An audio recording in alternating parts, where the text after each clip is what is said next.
Sindhu Deenabandhu Jagatpate Gopesha Gopika Kanta Radha Kanta Namostute Tapta Kanchana Gaurangi Radhe Vrindavaneshwari Rishabhanu Sute Devi Pranamami Haripriye Vansha Kalpatarubhyasya Kripa Sindhubhya Vacha Patitanam Pavanebhyo Vaishnavebhyo Namo Namaha Namo Vishnupadaya Krishna Prishtaya Bhutale Srimate Bhaktivedanta Swaminati Namine Namaste Saraswati Deve Gauravani Pracharine Nirvishesha Shunyavadi Pashyatya Deshatarine Jaya Shri Krishna Chaitanya Prabhu Nityananda Shri Advaita Gadadhara Shivas Adi Gaura Bhaktavinda Hare Krishna Krishna Krishna Hare Hare Hare Ram Ram Ram Hare Hare Mukam Karoti Vachalam Pangam Langayate Giram Yat Kripatamaham Bande Shri Gurun Dinatarinam Paramananda Madhavam Shri Chaitanya Ishwaram. Wonderful. So we are continuing our study. We are reading chapter 21, especially entitled as Qualities of Sri Krishna. So we cover 64 qualities and we are reading further on that. And this is, I think we covered 1 and 2, and now we are starting the third one, which is pleasing. So we'll read it. Beautiful bodily features which automatically attract the eyes are called Ruchira, pleasing. Krishna possessed this attractive feature of Ruchira in his personal feature. In the third canto, second chapter, verse 13 of Srimad Bhagavatam, there is a statement about this. The Supreme Personality of Godhead, in his pleasing dress, appeared at the scene of sacrificial arena when King Yudhishthira was performing the Rajasuya Yajna. All important personalities from different parts of the universe had been invited to sacrificial arena, and all of them, upon beholding Krishna, they considered that the Creator had ended all of his craftsmanship in the creation of this particular body of Krishna. I remember we read this, but this is very nice to read it again. This is how Krishna's body is so beautiful. Krishna is so beautiful. It is said that the transcendental body of Krishna resembles a lotus flower in 8 parts, namely his face, his 2 eyes, his 2 hands, his navel, and his 2 feet. The gopis and inhabitants of Vrindavan um, used to see the luster of lotus flower everywhere, and they could hardly withdraw their eyes from such a vision. Effulgence, that's the fourth one. The effulgence pervading the universe is considered to be the rays of Supreme Personality of Godhead. The supreme abode of Krishna is always throwing off the effulgence known as Brahman Jyoti, and that effulgence is emanating from his body. The luster of hosts of jewels fixed on the chest of the Lord can defeat even the luster of the sun, and still, when compared with the bodily luster of the Lord, that crest of jewels appears to be only as bright as one of the stars in the sky. Therefore, the transcendental influence of Krishna is so great that it can defeat anyone. When Krishna was present in the sacrificial arena of his enemy, King Kamsa, the restless present, although appreciating the softness of body of Sri Krishna, were afraid and perturbed when they thought of engaging with him in battle. Imagine what is the power of Krishna. When he was few days old, he killed Putana. I was just reading actually this just this afternoon only. I had little time from work, so I was reading Krishna killing Kamsa, or Krishna killing Kalia, or not killing Krishna defeating Kalia. Very beautiful pastime. And how old is he? He's around 5 6 years old actually. What can we do from 5 6 years old? But Krishna is so powerful. And that's the next session which is coming. A person who has extraordinarily bodily strength is called Baliyan. When Krishna killed Arishtasur, some of the gopis said, "My dear friend, just see how Krishna has killed Arishtasur. Although he was stronger than a mountain, Krishna plucked him up just like a piece of cotton and threw him away without any difficulty." Arishtasur was the one who actually, when he came to attack Krishna, he was making such noises. The ladies who were pregnant were actually, they had a miscarriage. That's how horrible this demon was. His head was touching the sky. He came in the form of a bull. There is another passage wherein it said, "O my dear devotees of Lord Krishna, may the left hand of Lord Krishna, which has lifted Govardhan hill like a ball, save you from all dangers." When Krishna was a small boy, he lifted the whole Govardhan hill. Govardhan hill had a curse that every day it will reduce in the size of mustard seed. So Krishna actually lifted this during Dwapar Yoga. So Treta, yeah, Dwapar Yoga. Dwapar Yoga came later, right? Before even Kali Yuga came. So it was definitely more than 21 kilometers, which is the case today. People struggle to, at least I remember, I struggled to finish the whole parikrama because it takes minimum 5 hours if you are doing really fast without stop and just do just walk and kind of run. People can't even finish the parikrama actually. But Krishna lifted the Govardhan hill on left hand, which is considered to be not as powerful as the right hand, and on that the least finger, which is completely cannot lift anything, is the pinky finger. Krishna lifted Govardhan hill. How strong he is. A lot of time we hear when people talk about, oh, Krishna has so many girlfriends, I should also have. So Krishna lifted Govardhan hill. Can you lift Govardhan hill as well? So don't try to just copy that thing without understanding. He's ever youthful. Nava yauvanam cha. Vedeshu. I just forgot the words. Nava yauvanam cha. Very nice, I forgot. Krishna is beautiful at his different ages, namely his childhood, his boyhood, and his youth. Out of these three, his youth is reservoir of all pleasure and is the time when the highest varieties of devotional service are acceptable. Krishna, when he was there in the war of Mahabharata, he was 125 years old. Not that he was holding a stick to walk or he had gray hair or he was wearing, like I sometimes can't see, so I will have to wear glasses to read it. It's not that Krishna is to, or he says, oh, because I'm 125-year-old, I forgot the sloka, like I was just doing it right. No. Krishna is never Yauvanamcha. At that age, Krishna is full with all transcendental qualities and is engaged in transcendental pastime. Therefore, devotees have accepted the beginning of his youth as the most attractive feature in extracted love. At this age, Krishna is described as follows. The force of Krishna's youth was combined with his beautiful smile, which defeated even the beauty of the full moon. He was always nicely dressed and beautifully surpassing even Cupid, and he was always attracting the minds of gopis who were thereby always feeling pleasure. One time, I don't know if I told this past time, but one time the Cupid, the lust personified, actually came uh, to to to pierce the heart of Krishna with his arrow of lust.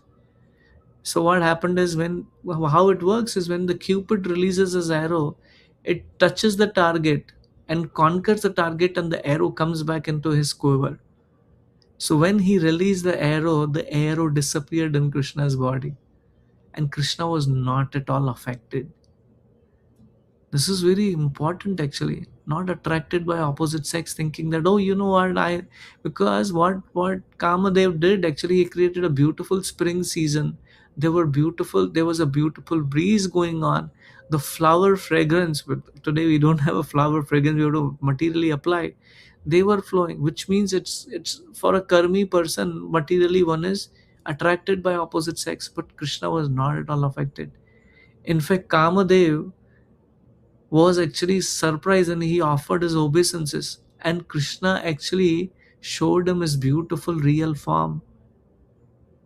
And that's how Kamadev appeared as the son of Krishna. So that's a beautiful part, very beautiful. Wonderful linguist.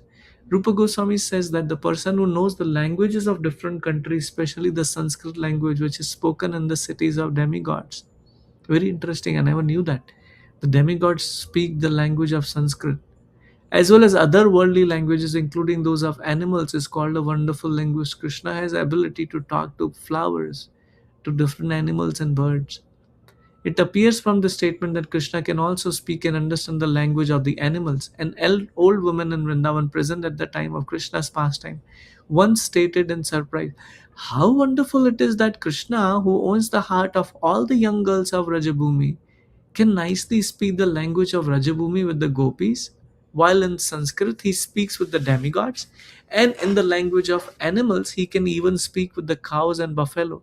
Similarly, in the language of Kashmir province, and with the parrots and other birds, as well as in the most common language, Krishna is so expressive. She inquired from the gopis as to how Krishna had become so expert in speaking so many different types of language.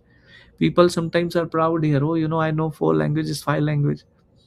How many people know animal language? How many people know buffalo language, cow language, birds language, parrot language? But Krishna knew all that. Truthful. A person whose word of honor is never broken is called truthful. Krishna once promised Kunti, the mother of Pandavas, that he would bring her 5 sons back from the battlefield of Kurukshetra. After the battle was finished, when all the Pandavas had come home, Kunti praised Krishna because his promise was so nicely fulfilled. She said, even the sunshine may one day become cool and moonshine one day become hot, but still your promise will not fail. But very similarly, when Krishna, along with Bhima and Arjuna, went to challenge Jarasandha, he plainly told Jarasandha that he was the eternal Krishna, present along with two of the Pandavas. The story is that both Krishna and Pandavas, in this case Bhima and Arjuna, were Kshatriyas. Jarasandha was also a Kshatriya and was very charitable towards Brahmanas. Thus, Krishna, who had planned to fight with Jarasandha, went to him with Bhima and Arjuna in the dress of Brahmanas. Jarasandha, being very charitable toward the Brahmana, asked them what they wanted, and they expressed their desire to fight with him. Then Krishna, dressed as a Brahmana, declared himself to be same as Krishna, who was the king's eternal enemy. So very beautiful. Krishna apparently may feel like, oh, he is lying, or no. Krishna is always truthful. That is an important part. He is a very wonderful, pleasing talker. A person who can speak sweetly even with his enemy just to pacify him is called as pleasing talker. Krishna was such a pleasing talker that after defeating his enemy Kaliya in the water of Yamuna, was reading this actually. My dear king of snakes, although I have given you so much pain, please do not be dissatisfied with me. It is my duty to protect these cows, which are worshipped even by the demigods. Only in order to save them from the danger of presence have I been obliged to banish you from this place. When we have the enmity towards the other person because they actually harmed us, we become revengeful to that person. But here, Kalia was trying to kill Krishna and he was trying to kill his family members and his friends and cows. But what is he saying? My dear king of snakes. Right? This is very amazing actually. Krishna is very forgiving. Kalia was residing within the water of Yamuna, and as a result, the back portion of that river had become poisoned. Thus, so many cows who had drunk the water had died. Therefore, Krishna, even though he was only 4 or 5 years old, dipped himself in the water, punished Kalia very severely, and then asked him to leave the place and go elsewhere. Krishna said at that time that the cows are worshipped even by the demigods, and he practically demonstrated how to protect the cows. Cows are very, very, very, very dear to Krishna. That's why Krishna's abode is called as Goloka Vrindavan. Go means cow. It's the loka means the place of cows. And Krishna loves cows. So that's why when one eats cows, actually beef, that is very sinful. At least people who are in Krishna conscious should follow in the footsteps and give all protection to the cows. Cows are worshipped not only by the demigods. Krishna himself worshipped the cows on several occasions. Gopashtami is one example, especially on the days of Gopashtami and Govardhan Puja. Any questions or comments so far? Very beautiful, actually. Prabhu, I there is a one. If I cannot go back, is the, you said something about the Krishna can speak that Any languages? Kashmir province or something. What was that for? Yes, in the language of Kashmir province, they have a different language actually. So he can speak actually that language also. Okay, What to talk about any other languages there? Yes. Thank you, Mataji, for being observant about that one. no problem. So, yeah, fluent is what we didn't cover. A person who can speak meaningful words and with all politeness and good qualities is called Vivaduka or fluent. There is a nice statement in Srimad Bhagavatam regarding Krishna speaking politely. When Krishna politely bade his father Nanda Maharaj to stop the ritualistic offering of sacrifice to the rain god Indra, or wife of one village coward man, became captivated. She later thus described the speaking of Krishna to her friends. Krishna was speaking to his father so politely and gently that it was as if he were pouring nectar into the ears of all present there. when we talk about Krishna consciousness mean imbibing the consciousness of Krishna, how Krishna behaves, how Krishna is actually dealing with other people. One has to actually imbibe those qualities, and this is being described here. That very beautifully she says, as if he was pouring nectar into the ears, sweet words. After hearing such sweet words from Krishna, who will be attracted? Who will not be attracted to him? Krishna's speech, which contains all good qualities in the universe, is described in the following statement by Uddhav. Uddhavji is saying, the words of Krishna are so attractive that they can immediately change the heart of even his opponent. His words can immediately solve all of the questions and problems of the world. One example I remember, when Lord Shiva, he is one of the follower. So this follower was worshipping Lord Shiva's name, Bhasmasur.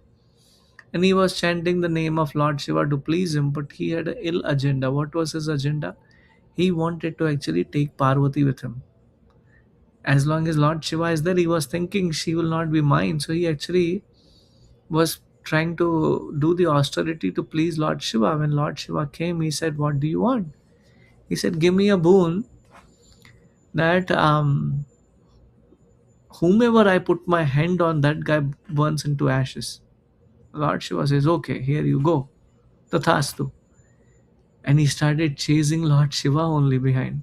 Lord Shiva was running in various lokas. Are please save me because that is his boon. It will not go wrong. So he reached to Lord Vishnu. Lord Vishnu, he said, Are please save me. Lord Vishnu disguised himself as a Brahmana. He told this guy, hey, what is happening? I got the boon. Who gave you a boon? And Lord Shiva. This Brahmana started laughing. Do you really believe Lord Shiva? He is such a simple Vaishnav. He can't give such boons. Have you tried it? He said, no, I didn't try it. Okay, put your hand on your head and try it out. Now, any of us here, right? Will you do that? No, none of us will do it. You agree, Naresh Prabhu? Yes. Yeah, none of us. Here, are you making fun of me? But Krishna has power actually. He can do anything. When he says something, you will behave like a fool. But because Krishna is saying. So this person touched his head, and of course, what happened is he burned into ashes. And then Lord Shiva was saved. So when Krishna speaks, he speaks really sweetly. Really sweetly. There is very beautiful pastime in Srimad Bhagavatam, Rukmini Viva. So Rukmini never saw Krishna. She never saw Krishna. She just heard about Krishna. She heard about the beauty of Krishna and she was attracted. So Shishupal actually wanted to, his her brother Rukmi, who was actually envious to Lord Krishna, he wanted his daughter, his sister's marriage to go to um, Shishupal. So the marriage was arranged. So one day before, Rukmini wrote a letter telling Krishna, please come and kidnap her from the marriage. And she sent it to a Brahmana. Brahmana reached there to Dwarka. Krishna got that letter and immediately, you can imagine how Dwarka, and this is way, way farther actually. Krishna, this is Gujarat and this is North. So Krishna actually came and actually stole Mother Rukmini. That's the power of Krishna actually. Not just the power, but his beauty, his sweetness was mesmerizing. So Uddhavji is saying, um, the words of Krishna, the words of Krishna are so attractive that they can immediately change the heart of even his opponent. His words can immediately solve all of the questions, problems of the world. Although he does not speak very long, each and every word from his mouth contains volumes of meaning. These speeches of Krishna are very pleasing to my heart. He is highly learned. When a person is highly educated and acted strictly on moral principle, he is called as highly learned. A person conversant in different departments of knowledge is called educated, and because he acts on moral principles, he is called morally stout. Together, these two factors constitute learning. Krishna's receiving education from Sandipani Muni is described by Sri Narada Muni as follows. In the beginning, Lord Brahma and others are like clouds of evaporated water from the great ocean of Krishna. In other words, Brahma first received the Vedic education from Krishna. Brahma is our great great grandfather. He is the first living being created by Krishna. And where did he receive the knowledge? He received the knowledge, Brahmaji received the knowledge from Krishna. As the cloud receive water from the ocean, that Vedic education or instruction which was spoken by Brahma to the world was then reposed upon the mountain of Sandipani Muni. So Brahma spoke and it came to Sandipani Muni. And Sandipani Muni instructions to Krishna are like a reservoir of water on the mountain, which flows as a river and goes again to mix with the source and the ocean of Krishna. Where does the river come from? They come from ocean. And again, when the river flows, they go back to ocean. So where did Sandipani Muni is teacher? He's giving the knowledge. But where is this knowledge coming from? It is coming from Brahmaji. Who gave the knowledge to Brahmaji? It was given by Krishna. So same knowledge is coming back to Krishna. Like once again, the mix with the source, ocean of Krishna. To be more clear, the idea is that Krishna actually cannot be instructed by anyone, just as the ocean does not receive water from any source, but itself. You agree? The water get evaporated from the ocean. Naresh Prabhu is sitting at the beach there, right there. So the ocean is actually what, by the sun, right? The ocean is evaporated, that water goes in the cloud and again it falls back. That, so what is the source of the water for the ocean? Same ocean only. Same way, who is the source of knowledge? Krishna. So it is clear that Brahma received the education from Krishna, and from Brahma via the disciplic succession the Vedic instruction was distributed. Sandipani Muni is likened to the river which is flowing down again to the same original ocean of Krishna. The Siddhas, the inhabitants of Siddhaloka, where all are born with fully developed mystic powers, and Charanas, the inhabitants of similar planet, pray to Krishna as follows. My Lord Govinda, the goodness of learning is decorated with 14 kind of educational ornaments. Her intelligence is all pervading within the four departments of Vedas. Her attention is always on the law books given by the great sages like Manu. And she is apparelled in six kinds of expert knowledge, namely Vedic evidence, grammar, astrology, rhetoric, vocabulary, and logic. Her constant friends are supplement of the Vedas and the Puranas, and she is decorated with the final conclusion of all education. And now she has acquired an opportunity to sit with you as a class friend in the school, and she is now engaged in your service. I guess they are talking about Mother Saraswati. I'm not super clear on that part. Krishna, the Supreme Personality of Godhead, does not require any education, but he gives the chance to Goddess of Learning to serve him. Goddess of Learning is Mother Saraswati. So I was right. Being self sufficient, Krishna does not require the service of any living entity, although he has many devotees. It is because Krishna is so kind and merciful that he gives everyone the opportunity to serve him as though he required the service of his devotees. Like Arjuna, Krishna could conquer everyone, he can kill everyone, but he arranged Arjuna so that he can get the credit.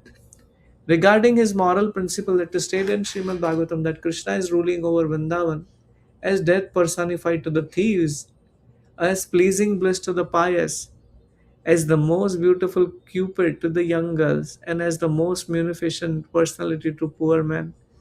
He is as refreshing as full moon to his friends, and to his opponents he is annihilating fire generated from Lord Shiva.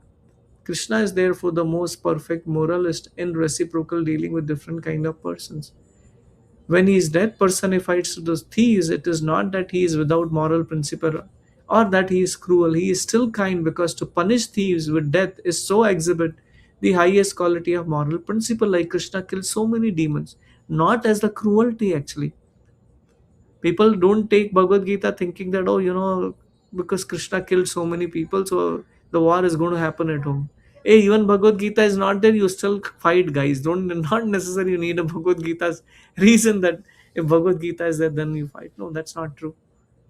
In Bhagavad Gita, also Krishna says that he deals with different kind of person according to their dealings with him. Krishna is dealing with devotees and with non-devotees, although different, are equally good, because Krishna is all good. His dealings with everyone are always good. Any comments or questions so far?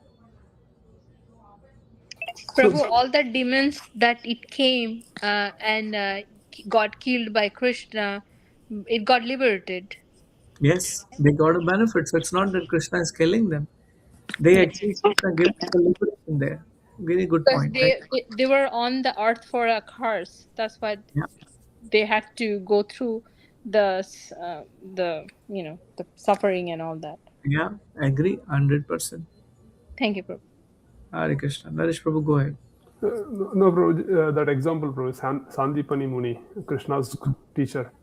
So Uh, when Lord himself he has teacher, then does it says that every individual should have a guru, Prabhuji? Like he knows yeah. everything, but still he follow that process.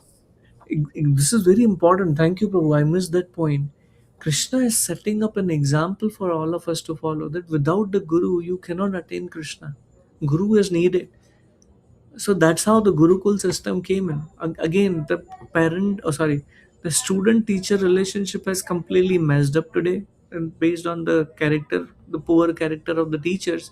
But earlier times, teachers are supposed to be respected, actually, they are supposed to be worshipped, right? That's how it happens from that side, and that's how it is being followed. But people have just degraded so much that now it is just everything is based on money. But when it comes to spiritual principle, one needs to have a guru. Very important.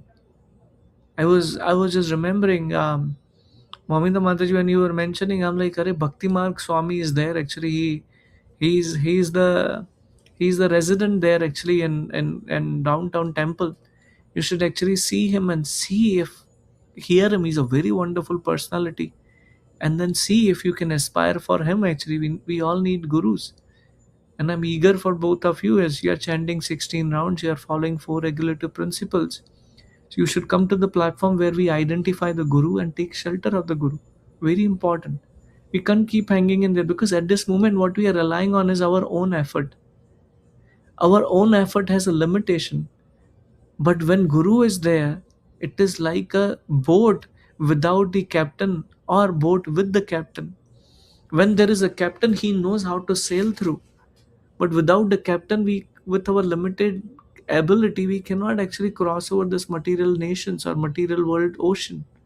We need the mercy of Guru, and when he comes in our life, our boat starts sailing through really fast. So you should both should sincerely now think about it. How do I actually get Guru? How do I take initiation from him? If you are chanting at least 16 rounds for at least 1 year, following four regulative principles, you are eligible. You can actually take shelter of a guru, identify the guru. More than happy to help here based on however way you want to connect, and then take shelter. Very important actually to be committed. Like in marriage also, when girlfriend and boyfriend they come together, they feel, oh, it's easy to just stay like that. But when they commit, then the relationship grows. You take up responsibility, not just just humpty dory, just going here and there. Not like that. So similarly in spiritual life also we need some commitment, and spiritual initiation gives you that ability actually to actually have a platform where you can stay committed and at the same time you get the mercy of guru. Make sense? Yes, Prabhu.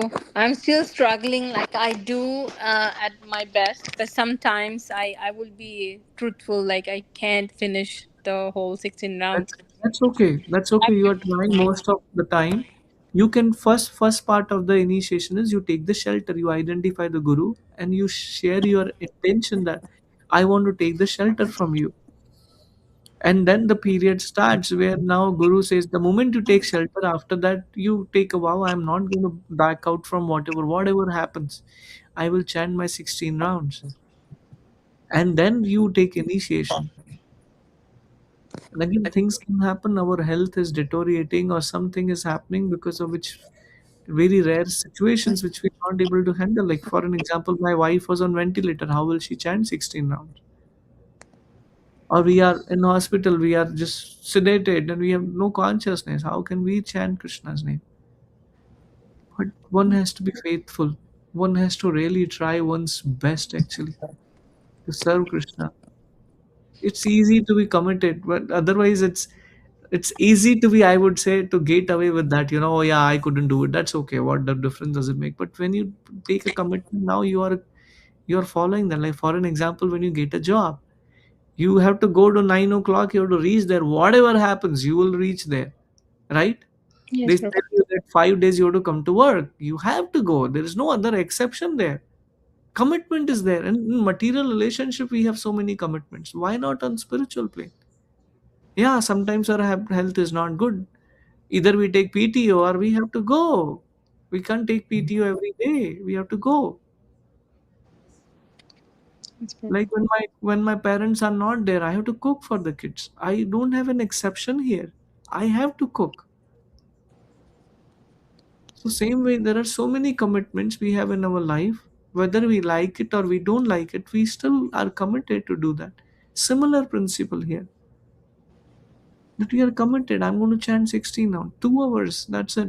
And then the moment the guru comes in your life, because now there is someone you are committed to, then your commitment remains strong. Otherwise, it just goes on and off. Yes, Mataji, makes sense. Yes, Prabhu. Thank you. Mm-hmm. Naresh Prabhu, you have anything to add? No, Prabhuji. Yeah, I'm good. Can you read the next one? I don't have water bottle here in front Yeah. of me, so my tongue is completely gone now. Highly intelligent. A man is called intelligent if he has a sharp memory and fine discretion. As far as Krishna's memory is concerned, it is said that when he was studying in the school of Sandipani Muni in Avantipura, he showed such a sharp memory that by once taking instruction from the teacher, he immediately became perfect in any subject.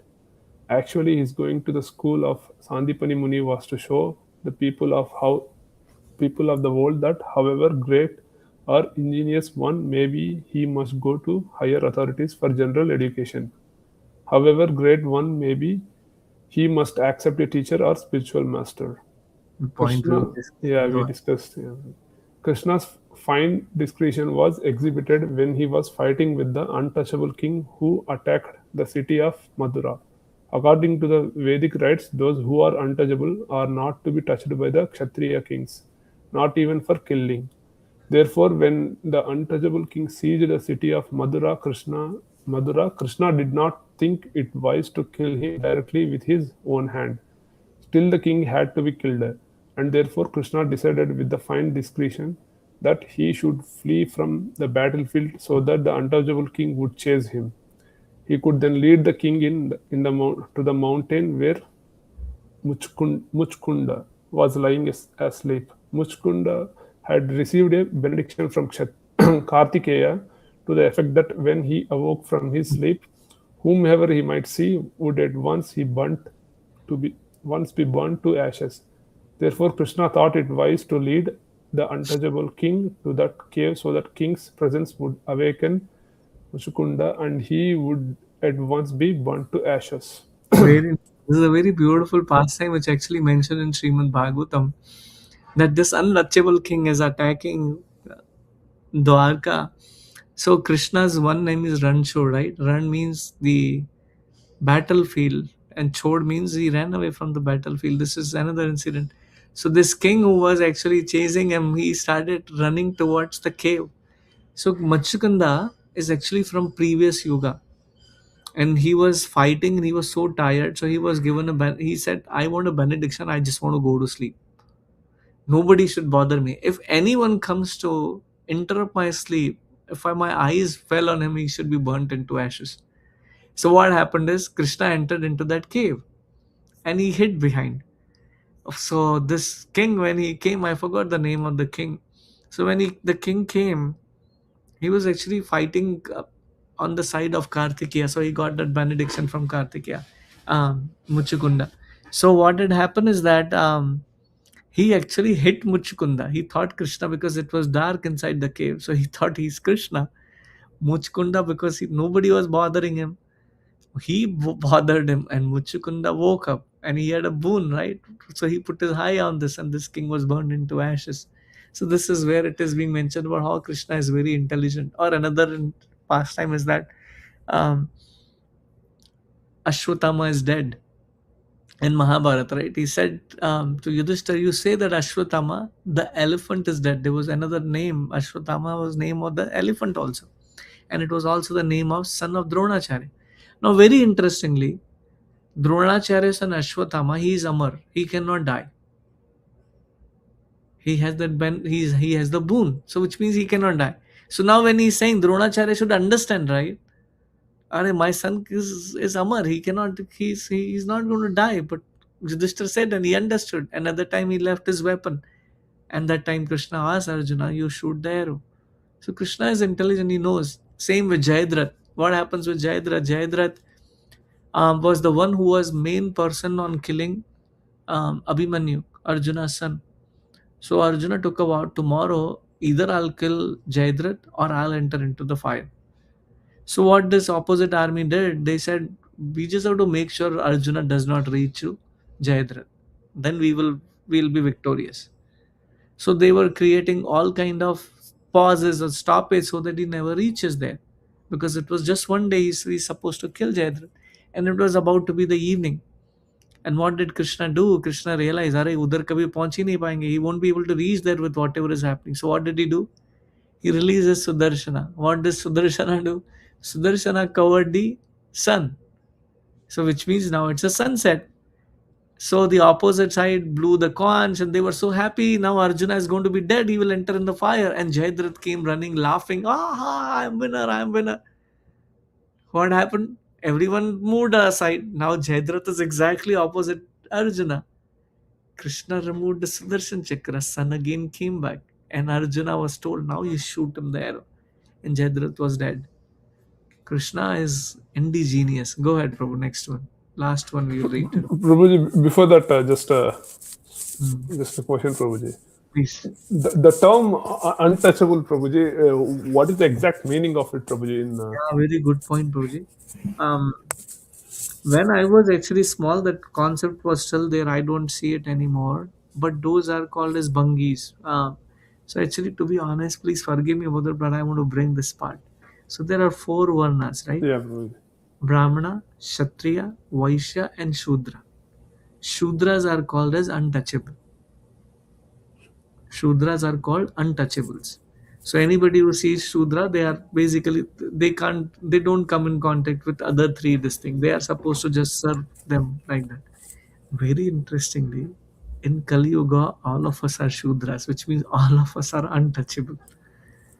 But by chanting Hare Krishna Mahamantra, one can be elevated to the highest Varna. What is that Varna? Brahmana. So when you actually practice Hare Krishna Mahamantra, you take initiation and then you become Brahmana. Then you come to the mode of goodness. I am not there yet, though I have a Brahman initiation. So request you to pray for me. But that's how it happens actually. So when we say untouchable, these are the kings which are actually Shudra. They cannot be the king, but somehow or other they became the king. And because of this guy is a demon, he is trying to attack Krishna. That's why Krishna cannot kill him that way, because he is coming from the low class, this thing. And that's us. If you remember the similar concept, Karna, Vali, Lord Rama also kills Sugri. Vali, right, Prabhuji? Vali, Yeah. correct.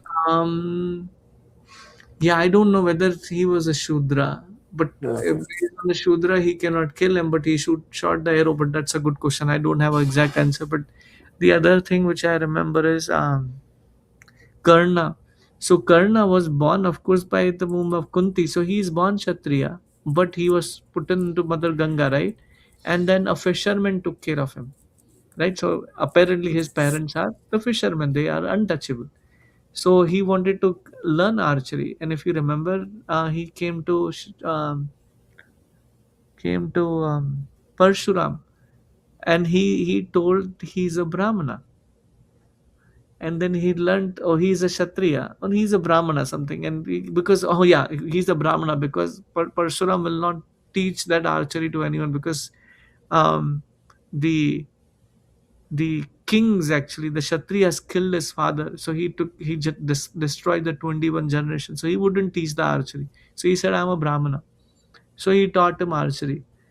And one day, while Parshuram was very dead tired, he was actually sleeping in the lap of Karna, and there was a scorpion which was biting Karna. And because he did not want to disappoint, he did not want to move to please his guru, he was there, and the blood was coming. When Parshuram woke up, he saw the blood.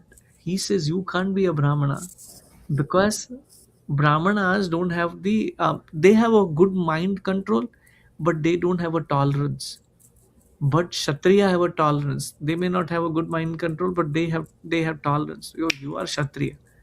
Then he cursed them, saying that because you lied to me, whenever the right time comes, you will forget all the knowledge. And this is what happened there.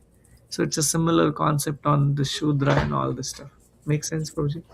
Yeah, Prabhuji. Let's read this last one. Genius. A person is called a genius when he can refute any kind of opposing element with newer and newer arguments. In this connection, there is a statement in Padya, Padya, Padyavali. It's Padyavali, yeah, so maybe, Padyavali, which contains yeah, the maybe following. I'll pause here one second. Yeah, So bro. there are six Goswamis who are associate of Lord Chaitanya. So this is one is Rupa Goswami who actually wrote this Nectar of Devotion and Nectar of Instruction. There is Sanatan Goswami, Sri Rupa Sri Sanatana Bhatta Raghunath Bhatta Goswami, Sri Rupa Sri Sanatana Bhatta Raghunatha Sri Jiva Goswami, Gopala Bhatta Goswami, and Raghunath Das Goswami. So Raghunath Das Goswami is the one who wrote Padyavali. Go ahead and read now, Prabhu. Padyavali, which contains the following conversation between Krishna and Radha. One morning, when Krishna came to Radha, Radha asked him, "My dear Keshava, where is your Vasa at present?" The Sanskrit word Vasa has three meanings. One meaning is residence, one meaning is fragrance, and another meaning is dress. Actually, Radharani inquired from Krishna, "Where is your dress?" But Krishna took the meaning as residence, and he replied to Radharani, "My dear captivated one, at the present moment my residence is in your beautiful eyes." To this, Radharani replied, "My dear cunning boy, I did not ask you about your residence, I inquired about your dress." Krishna then took the meaning of Vasa as fragrance and said, "My dear fortunate one, I have just assumed this fragrance in order to be associated with your body."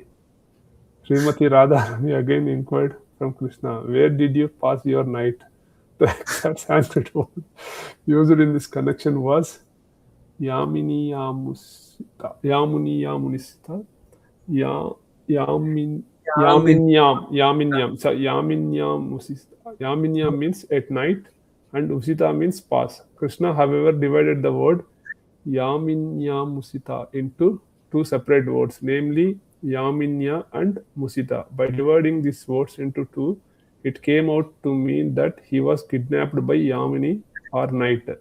Krishna therefore replied to Radharani, "My dear Radharani, is it possible that a knight can kidnap me?" In this way, he was answering all of the questions of Radharani so cunningly that he gladdened his this dearest of the gopis. very nice. There are so many pastimes of Krishna and Srimati Radharani where the conversation goes like that. One of the pastime which is very dear to me. One time Krishna and Srimati Radharani were sitting. So at that time, um, um, give me one second. Madhu. So the bee is called as Madhu. Okay. So there was a bee which was annoying Radha Krishna. So Krishna called Madhu Mangal to chase the bee away. Okay. So Madhu Mangal chased the bee away and he came and told to Srimati Radha and Krishna, I chase Madhu away. Madhu means the bee. But one of the name of Krishna is also Madhu because he is Madhusudana. He killed Madhusudana. So Srimati Radharani thought Krishna has left from there. So she started crying in separation from Krishna. And now Krishna was here. He was telling, Are Radhe, I'm here. But Srimati Radharani was just thinking about Krishna. And at the same time, Krishna seeing the separation of Sri Radha, he thought Srimati Radharani left. So he started crying.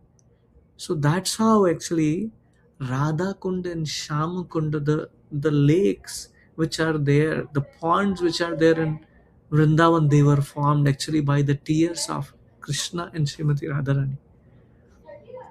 So they are non-different from them. That's why the highest, and let me repeat, the highest holy of all holy places is only one, Radha Kund and Sham Kund in Vrindavan. So when you do Govardhan Parikama, there are two parts of the Govardhan Parikama, external and interior. In the internal Parikrama, which is the heart of Govardhan, is the Radha Kund and Sham Kund. So one should take 3 drops and apply on his head. This is considered the holiest of all holy places, and don't have to go anywhere else to actually because all the tirthas are available there. All the lakes, all the rivers which are there, their water is there in Radha Kund. Because Krishna, there is another pastime on that, and I'll end with this one. So one time Krishna, um,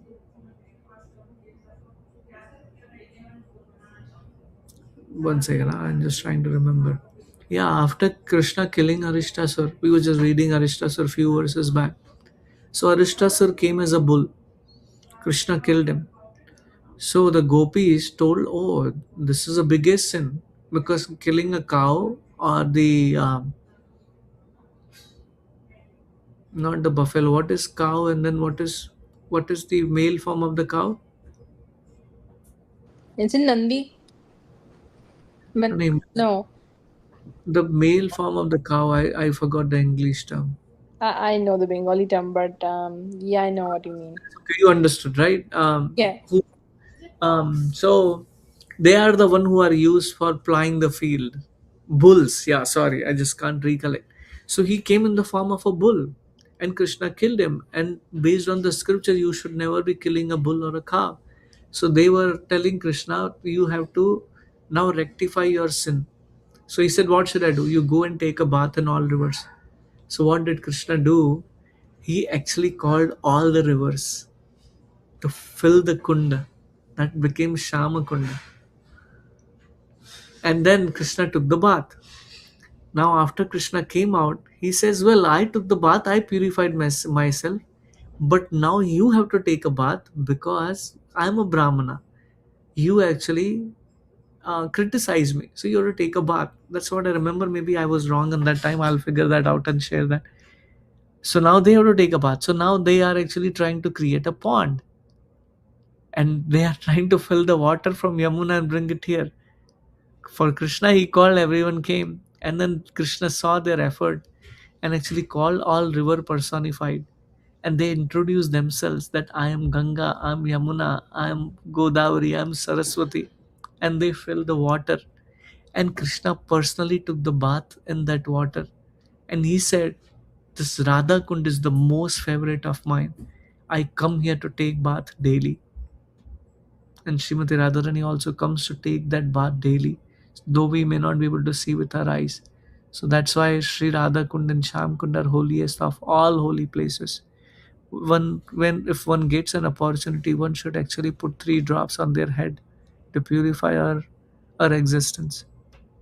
That's all I wanted to say. Srila Rupa Goswami ki jai, Srila Prabhupada ki jai. Any comments or questions before we end? Prabhu, I was just, it is nothing to do with this, but like right now, the Yamuna River is so badly polluted.